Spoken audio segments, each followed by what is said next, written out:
ಅರಮನೆ ಮೈದಾನ ಸುಪರ್ದಿಗಾಗಿ ಸರ್ಕಾರ ಸುಗ್ರೀವಾಜ್ಞೆ ವಿರುದ್ಧ ಕಾನೂನು ಹೋರಾಟಕ್ಕೆ ಮುಂದಾದ ಪ್ರಮೋದಾದೇವಿ ನಮ್ಮನ್ನೇ ಯಾಕೆ ಟಾರ್ಗೆಟ್ ಮಾಡ್ತಾರೆ ಎಂದು ಗೊತ್ತಿಲ್ಲ ಅಂತ ವಾಗ್ದಾಳಿ. ಇದೆಲ್ಲವನ್ನ ನೋಡೋಣ ರಾಜಕೀಯ ನ್ಯೂಸ್ ಟಾಪ್ 9 ನಲ್ಲಿ. 3,000 ಕೋಟಿ ರೂಪಾಯಿ ಮೌಲ್ಯದ ಬೆಂಗಳೂರು ಅರಮನೆ ಮೈದಾನದ ಭೂಮಿಗೆ ಟಿಡಿಆರ್ ನೀಡುವ ವಿಚಾರದಲ್ಲಿ ಮೈಸೂರು ರಾಜಮನೆತನ ಮತ್ತು ಸಿದ್ದರಾಮಯ್ಯ ನೇತೃತ್ವದ ಸರ್ಕಾರದ ನಡುವೆ ಹಗ್ಗಜಗ್ಗಾಟ ನಡೆದಿತ್ತು. ಈ ವಿಚಾರವಾಗಿ ಸುಪ್ರೀಂ ಕೋರ್ಟ್ನಲ್ಲಿ ಅಫಿಡವಿಟ್ ಸಲ್ಲಿಸಬೇಕಾದ ಹಿನ್ನೆಲೆಯಲ್ಲಿ ಸಂಪುಟ ಸಭೆಯಲ್ಲಿ ಸುಗ್ರೀವಾಜ್ಞೆ ಹೊರಡಿಸುವ ನಿರ್ಣಯ ಕೈಗೊಳ್ಳಲಾಗಿದೆ. ಸರ್ಕಾರ ಸುಗ್ರೀವಾಜ್ಞೆ ಜಾರಿ ಮಾಡುವುದರಿಂದ ಬೆಂಗಳೂರು ಅರಮನೆ ಮೈದಾನದಲ್ಲಿ ಅಗತ್ಯ ಇರುವಷ್ಟು ಜಾಗವನ್ನ ಬಳಸಿಕೊಳ್ಳಲು ಸರ್ಕಾರಕ್ಕೆ ಅವಕಾಶ ದೊರೆಯಲಿದೆ.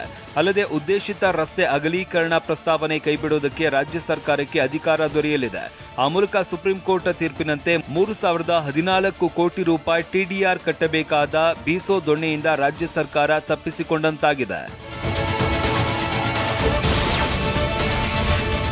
ಸಂಪುಟ ಸಭೆ ನಿರ್ಣಯದ ಕುರಿತು ಮಾಹಿತಿ ನೀಡಿದ ಕಾನೂನು ಸಚಿವ ಎಚ್.ಕೆ. ಪಾಟೀಲ್, ಯಾವುದೇ ನ್ಯಾಯಾಲಯದ ತೀರ್ಪು ಅಥವಾ ಸರ್ಕಾರ ಈ ಮೊದಲು ಕೈಗೊಂಡ ಯಾವುದೇ ತೀರ್ಮಾನದಂತೆ ಯಾವುದೇ ಮೂಲಸೌಕರ್ಯ ಯೋಜನೆಯಿಂದ ಭಾಗಶಃ ಅಥವಾ ಸಂಪೂರ್ಣವಾಗಿ ಹಿಂದೆ ಸರಿಯುವುದಕ್ಕೆ ಈ ಸುಗ್ರೀವಾಜ್ಞೆ ಅವಕಾಶ ಕಲ್ಪಿಸುತ್ತದೆ ಅಂತ ತಿಳಿಸಿದ್ರು.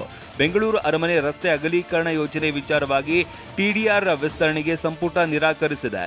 ವಾರಸುದಾರರಿಗೆ ಟಿಡಿಆರ್ ನೀಡದಿರಲು ಸಚಿವ ಸಂಪುಟ ನಿರ್ಧರಿಸಿದೆ ಅಂತ ಹೇಳಿದ್ರು. 1996ರಲ್ಲಿ ಬೆಂಗಳೂರು ಅರಮನೆ ವ್ಯಾಪ್ತಿಯ 472 ಎಕರೆ ಭೂಮಿಯನ್ನ ಸರ್ಕಾರ ವಶಕ್ಕೆ ಪಡೆಯಲು ಒಟ್ಟು 11 ಕೋಟಿ ರೂಪಾಯಿ ನಿಗದಿಪಡಿಸಿತ್ತು. ಅವತ್ತು ಎಕರೆಗೆ 2.30 ಲಕ್ಷ ರೂಪಾಯಿನಂತೆ ದರ ನಿಗದಿ ಮಾಡಲಾಗಿತ್ತು. ಆದರೆ ರಾಜ್ಯ ಮನೆತನ ಇದನ್ನ ಪ್ರಶ್ನಿಸಿ ಕೋರ್ಟ್ ಮೆಟ್ಟಿಲೇರಿತ್ತು. ಇಂದಿನ ಮಾರುಕಟ್ಟೆ ದರ ಎಕರೆಗೆ 200 ಕೋಟಿ ರೂಪಾಯಿ ಆಗುತ್ತೆ. ಅದಕ್ಕಾಗಿ ಸುಪ್ರೀಂ ಕೋರ್ಟ್ನಲ್ಲಿ ನಾವು ಅಫಿಡವಿಟ್ ಹಾಕಬೇಕಾಗಿದೆ ಅಂತ ಕಾನೂನು ಸಚಿವ ಎಚ್.ಕೆ. ಪಾಟೀಲ್ ತಿಳಿಸಿದ್ರು. 472 ಎಕರೆ ಭೂಮಿಯನ್ನು ಅವತ್ತು ನಾವು ಗೊತ್ತುಪಡಿಸಿದ ಹಾಗೆ 11 ಕೋಟಿ ರೂಪಾಯಿಯ ಮೌಲ್ಯವನ್ನು ನಿರ್ಧರಿಸಲಾಗಿತ್ತು. ರಸ್ತೆ ಅಗಲೀಕರಣಕ್ಕೆ ಬೇಕಾದ 15 ಎಕರೆ 36 ಗುಂಟೆ ಜಾಗವನ್ನೇ ವಶಕ್ಕೆ ಪಡೆಯುವುದಾದರೆ ಎಕರೆಗೆ 200 ಕೋಟಿ ಬೆಲೆಯಂತೆ ಒಟ್ಟು 3,000 ಕೋಟಿ ರೂಪಾಯಿ ಆಗಲಿದೆ. ಇದು ಅಭಿವೃದ್ಧಿ ದೃಷ್ಟಿಯಿಂದ ಕಾರ್ಯಸಾಧುವಲ್ಲ.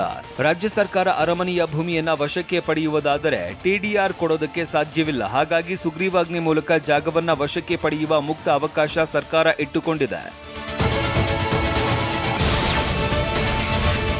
ಅರಮನೆ ಮೈದಾನ ಭೂಮಿ ಕಬಳಿಕೆಗೆ 3,000 ಕೋಟಿ ರೂಪಾಯಿ ಟಿಡಿಆರ್ ಕೊಡುವುದನ್ನು ತಪ್ಪಿಸಲು ಸರ್ಕಾರ ಸುಗ್ರೀವಾಜ್ಞೆ ಹೊರಡಿಸಿದೆ ಅಂತ ರಾಣಿ ಪ್ರಮೋದಾದೇವಿ ಒಡೆಯರ್ ಆರೋಪಿಸಿದ್ದಾರೆ.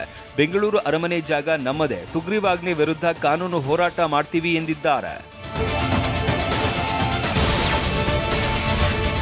ನಾನು ಕೆಲ ಹೆಸರನ್ನ ಹೇಳುತ್ತೇನೆ. ಶ್ರೀಕಂಠದತ್ತ ನರಸಿಂಹರಾಜ ಒಡೆಯರ್ ಹಾಗೂ ಅಕ್ಕ ತಂಗಿಯರು ಕೂಡ ಓನರ್ಶಿಪ್ನಲ್ಲಿ ಇದ್ದಾರೆ.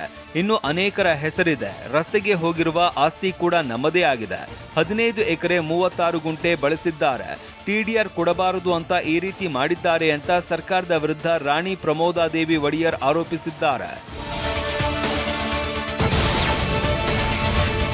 ಅರಮನೆ ಟಾರ್ಗೆಟ್ ಆಗ್ತಾ ಇದೆಯಾ ಇಲ್ವಾ ಅಂತ ನೀವೇ ಅರ್ಥ ಮಾಡ್ಕೊಳ್ಳಿ ಅಂತ ರಾಣಿ ಪ್ರಮೋದಾದೇವಿ ಹೇಳಿದ್ದಾರೆ. ಮೈಸೂರು ಅರಮನೆ ಆಯ್ತು, ಬಳಿಕ ಚಾಮುಂಡಿ ಬೆಟ್ಟ ಪ್ರಾಧಿಕಾರ ಮಾಡಿದ್ದಾರೆ. ಆದರೆ ಬೆಟ್ಟದ ಕುರಿತು ಪ್ರಕರಣ ಇದೆ. ನಮ್ಮಿಂದ ಯಾರಿಗೂ ತೊಂದರೆ ಇಲ್ಲ. ನಮಗೆ ಯಾಕೆ ತೊಂದರೆ ಕೊಡ್ತಾ ಇದ್ದಾರೆ ಅಂತ ಗೊತ್ತಿಲ್ಲ. ದ್ವೇಷ ಇದೆಯಾ ಇಲ್ವಾ ಅದು ಗೊತ್ತಿಲ್ಲ.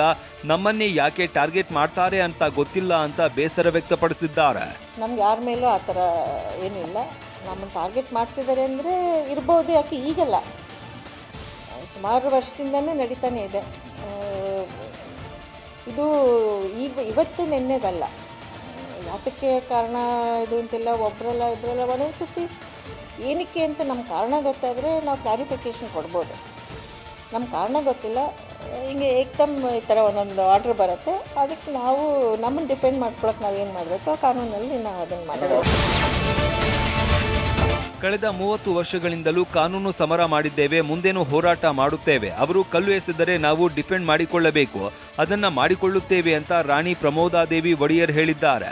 ಕಾನೂನು ಸಚಿವರಿಗೆ ಮಾಹಿತಿ ಕೊರತೆ ಇದೆಯಾ ಇಲ್ವಾ ಗೊತ್ತಿಲ್ಲ. ಟಿಡಿಆರ್ ಕೊಡಬೇಕು ಅಂತ ಕೋರ್ಟ್ ಆದೇಶ ಇದ್ದರೂ ಈ ರೀತಿ ಮಾಡ್ತಾ ಇದ್ದಾರೆ ಅಂತ ಕಿಡಿಕಾರಿದ್ದಾರೆ.